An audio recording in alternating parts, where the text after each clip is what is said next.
என்ன சார் விஜய் அரசியல ஒண்ணுமே நீங்க இதோட அவ்வளவுதான் முடிச்சுக்கிறது நல்லதுன்றீங்களே நீங்க.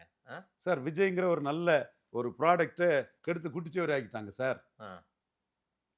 நீங்க இல்ல நெகட்டிவா விஜயே இனி மீண்டெழுந்து வரமாட்டாரா? அவரா அவரா வந்து சரி ஓகே இதுவரைக்கும் நம்ம வந்து ஏதோ தவறுகள் பண்ணியிருக்கோம்னு எல்லாரும் சொல்றாங்க. இனி நம்ம சரிப்படுத்துவோம்னு வரமாட்டாரு? Endurance is a virtual politics. 5 வருஷம் என்டியூரன்ஸா இருக்கட்டும் 31ல மீண்டு எழுந்து வரலாம்.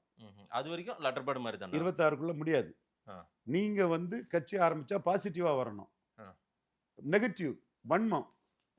இது எவ்வளவு வன்மத்துல சிஏ எதிர்ப்புன்னு பாஜகவுக்கு எதிரா நின்னீங்க.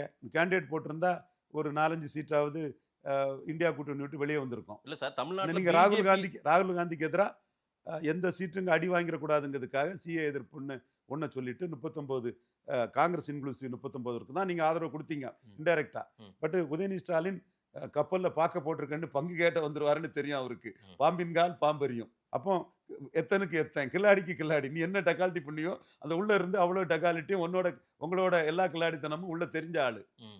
அவர் ஒருத்தரை கூட விஜய் எங்களை ஆதரிக்காரு அதனால விஜய் ரசிகர்கள் ஓட்டு எங்களுக்கு கிடைக்கும் தாவேக்கா ஓட்டு கிடைக்கும்னு பேச விடாம பண்ணிட்டாரு. பட் நீங்க பண்ணுனது காங்கிரஸுக்கு 39 வரணும் தான் பண்ணீங்க. சரி. அந்த காங்கிரஸ் ஸ்டாலின் கூட தான் இருக்கிறான். ஆ. பலன் நிரூபிக்காத உங்களை மதிக்கல.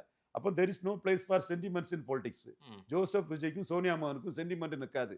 ஜோசப் விஜய் 39 தொகுதியில 39 கேண்டிடேட்டை போட்டு ஒரு பலத்தை நிரூபிச்சிருப்பாருன்னா சோனியாவுக்கு மகன் மோடி கூட விஜய் பேரக்கூடாதுன்னு கதறிட்டு இருப்பாரு. புரியுதுங்களா? சார் ஸோ இன்னும் அங்க பலத்துக்கு தான் மரியாதை.